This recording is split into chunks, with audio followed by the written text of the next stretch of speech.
Hello, I'm Sonali Pawar. In this video, we are going to see the structure in the C language. In that, we will see what is the structure, means definition of structure. Next, how to declare the structure, and through the example, I will show you how to print the data of the structure.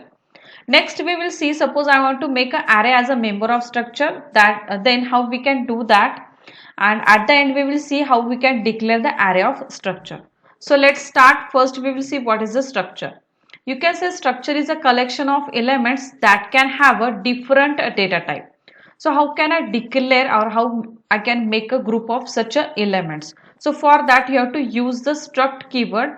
Use the struct keyword. After that write down the name of your structure. And within this curly opening and closing bracket write down the members of your structure.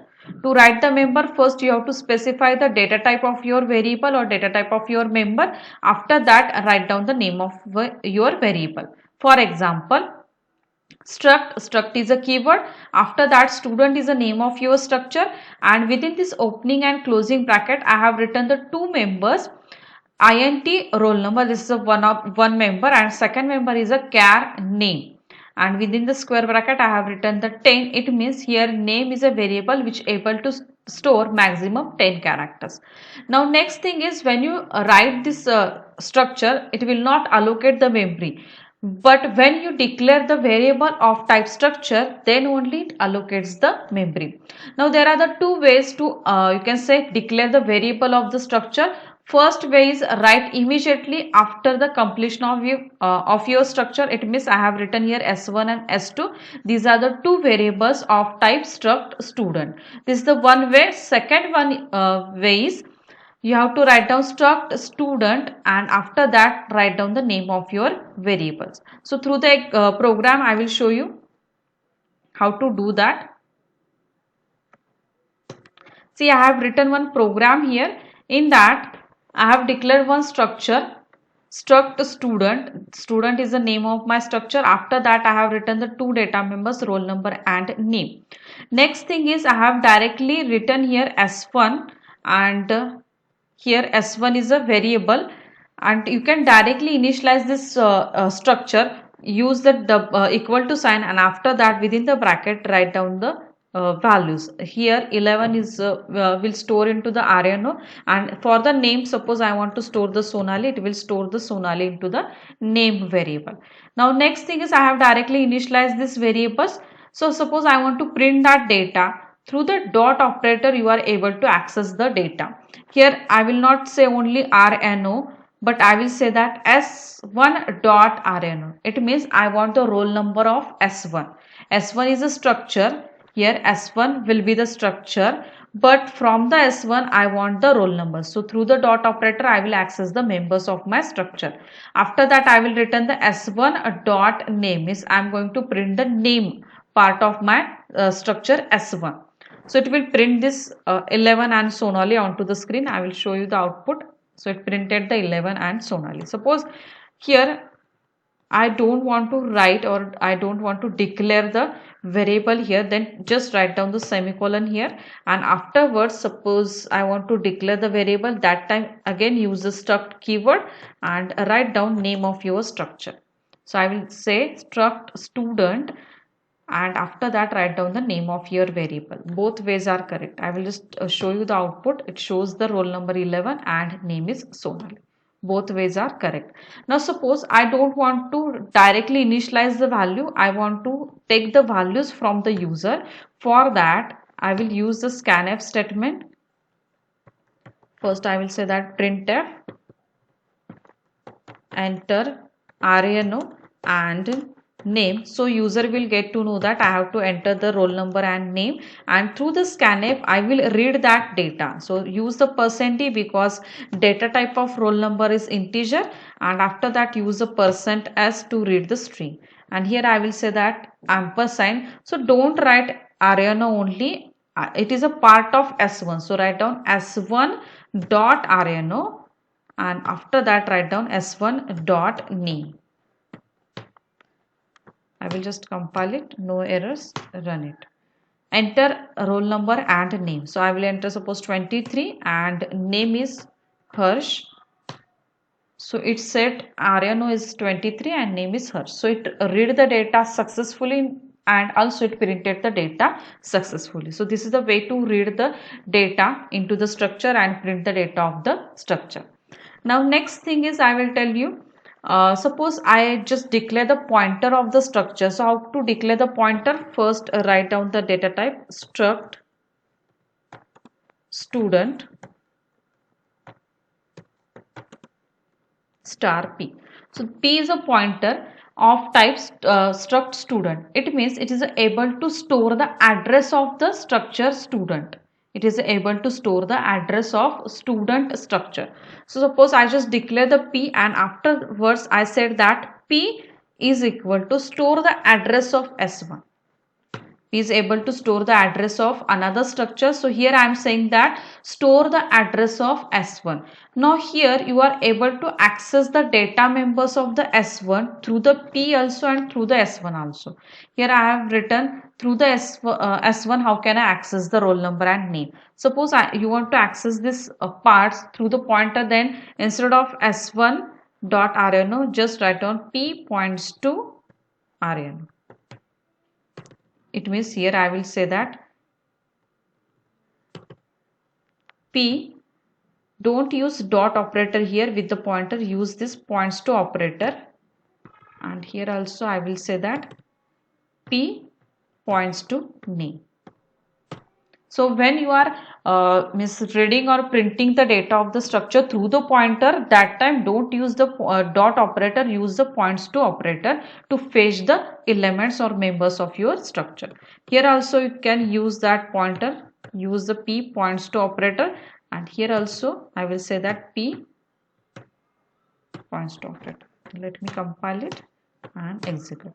Enter the roll number and name. Suppose I have entered the 67 and name is Ram, suppose, and it printed that data successfully. So when you are working with the pointer, that time there are the two ways to fetch the data. First one is the name of your structure dot RNO, or you can access this RNO through the pointer using P point means name of your pointer and use the points to operator, and after that use the name of your member. This is the two ways to fetch the roll number. Same way you can fetch the name also. Now next thing is how many bytes are allocated for this structure, for this struct student. Now here it contains the two data members. First one is a roll number and second one is a name. Here roll number requires the 2-byte memory because data type of roll number is integer, so it requires the 2-byte memory. And in case of the name, it's you can say array of characters and one character requires the 1-byte memory. Like that I have 10 characters, so it will allocate the 10-byte memory for the name. So total bytes required for this structure is a 12 bytes. So here you can say size of S1 is a 12 bytes, means how many memory is allocated for the S1. It's a 12-byte memory is allocated for the S1. So this is about how we can calculate the number of bytes required for the structure. Now next, see here in this case I have declared one variable RNO, and next thing is char name. Here I have written only 5. So here name requires 5-byte memory, roll number requires 2-byte memory. So total byte required for this S1 in this case is 7 bytes, means 5 plus 2 bytes. Now next we will see how we can make an array of array can be member of structure. How we can declare such a structure. See, I have written one structure here, struct student. Within that, I have written one variable roll number, and after that, I have created one array marks 3. Means suppose I want to store the marks of the 3 subject. Then for that, I have just declared this structure. Through the program, we will see how we can do that. See, I have written one program here. In that, I have declared the one structure which contains the 2 data members int RNO, and second one is a marks. You can say it is an array of 3 elements, means here I am able to store the marks of the 3 subject. After that I have declared one variable of struct student, that's S1. Next one is I have written one message printf, enter roll number and marks of the 3 subjects. So user will enter the roll number and marks of the 3 subject. After that I am going to read that roll number and also marks. So for that we require to use the scanf statement. Through the scanf I am able to read the data. Now here I am going to read the roll number. So for that we have to use the %d. After that we are going to read the marks of the 3 subject and all marks of integer type. So I have used the %d 3 times here. After that use the ampersand. Now here don't write directly RNO, it is a part of the S1. So use the S1 dot RNO, means I am fetching the roll number which is a member of structure, and I'm going to store that roll number which is entered by the user into the RNO. After that next thing is I'm going to store the marks into the marks array. So for that I will say that marks. So you have to here specify at which position you want to store the marks. So here I will say that 0, means first whatever the marks entered by the user, that marks will be stored at the 0th location. After that I will say that S1 dot marks first. So next marks will be stored at the first location of your array, comma.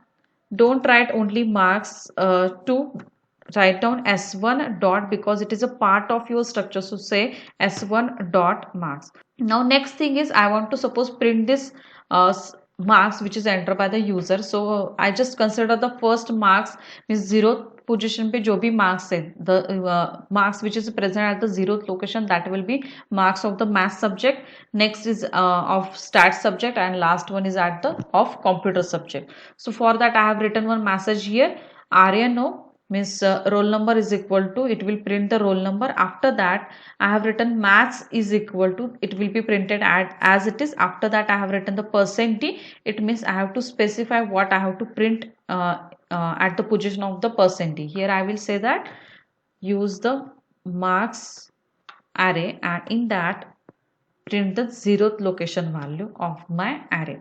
After that, like that I will print the marks of the all subjects. So I will say that marks 1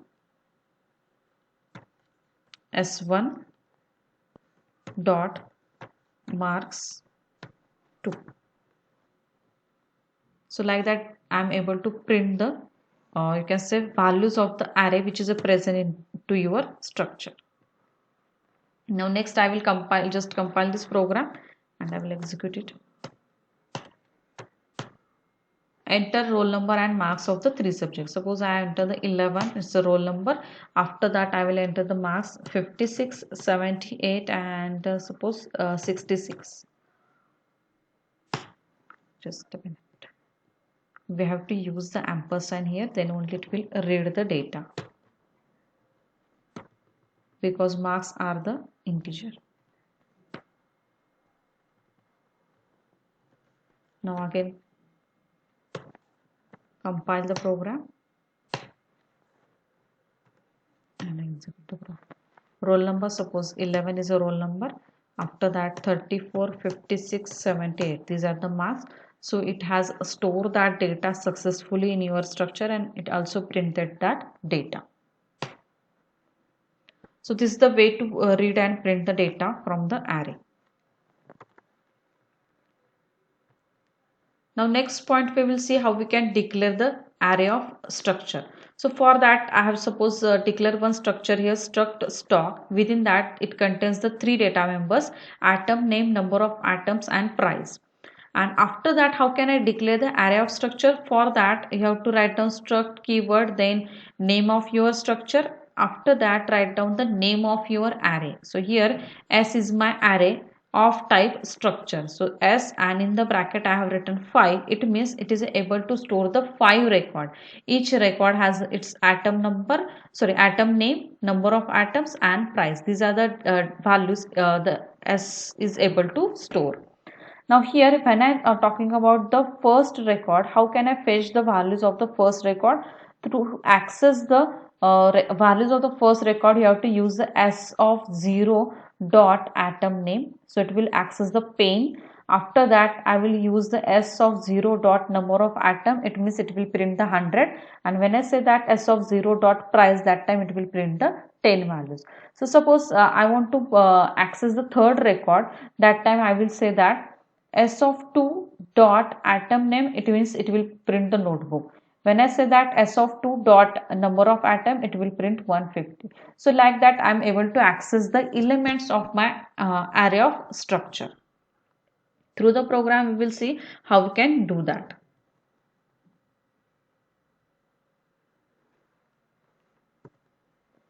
See, I have written one program here. Within that, I have declared one structure student which contains the two data members, roll number and name. After that, I have declared one variable of struct student. Means uh, S is a variable of type struct student. After that, I just ask the user to enter the roll number and name. Then next thing is I have read that roll number into the s.rno and s.name. It is a part of the structure s. So I have written s.rno and s.name. After that, I have printed message you have entered, and onto the next line it will print the roll number and name. Means whatever the data entered by the user, I just printed that data. So I will just compile the program. No error. I will just execute the program. Enter the roll number. Suppose I enter the 45, and after that I have entered the name as a Harsh. So it will print the values. Roll number, for the roll number we have to use the ampersand. Enter the roll number 34. So you have entered the roll number is equal to 34 and name is equal to Harsh. So it printed that data properly. Now here right now I have just declared only one variable. So I am able to store only one record. But what happens, suppose I want to store the 5 record. That time you have to declare the array of 5 elements. Here S is an array of type struct student. It means it is able to store the 5 student record, and each record contains the roll number and name. So here 5 times I have to ask the user to enter the roll number and name. So instead of writing this statement 5 times, what I will do, I will put that statement into the for loop. So here I will say that for I is equal to 0, because arrays always start from the 0, and here I will say that I less than equal to 4, nahi to you can say I less than 5, both are correct, and after that write down I plus plus. Next write down opening bracket and here close the bracket, and in this case it will print this message enter roll number and name. After that what I will do, while you can say reading the data, instead of using only s, you have to specify s of I here, and here also you have to use s of I. It means when value of I is 0, that time it will store the whatever the roll number and name entered by the user, it will store at the 0th record. Means at the 0th position it will store the roll number and name. After that it will increment the value of I, it becomes 1. So it will store the next values at the first location of your array. So like that it will read the 5 records, and after that suppose I want to print that record. So you have to use the printf statement. Put that printf statement into the for loop. I is equal to 0, I less than equal to 4, and I plus plus. After that there is only one single statement, so I will not write opening and closing bracket. Write down here I, and here also write down I. It means when value of I is 0, that time it will print the 0th record. Means 0th record पे जो भी roll number है name में, it will print that thing. After that I will increment the I becomes 1. That time it will print the first record. Next it will print second record. Like that it will print the all 5 records onto the screen. So let me compile. It shows one error, undefined symbol I. I have used that symbol but not declared. So declare that symbol. Next compile the program. No errors. Just execute the program. Enter the roll number and name. Suppose I enter the 34 and name is AAA. Again suppose 45. Name is GG. Roll number is 67. Name CC. Roll number is 12. DD. Next roll number is suppose 89, and this is the name, and it shows the message you have entered roll number 34 which has the name AAA, 45 GG. So it will printed all records. So this is the way to read the data into the array of structure and how to print the data of array of structure. I hope you got the concept. My question is, how many bytes are required to store this array S? So for that, first calculate the how many bytes required for the single structure, and after that calculate the how many bytes are required for this array S, and write your answer in the comment section. And thank you for watching my video. If you like this video, please subscribe my channel and share my channel. Thank you.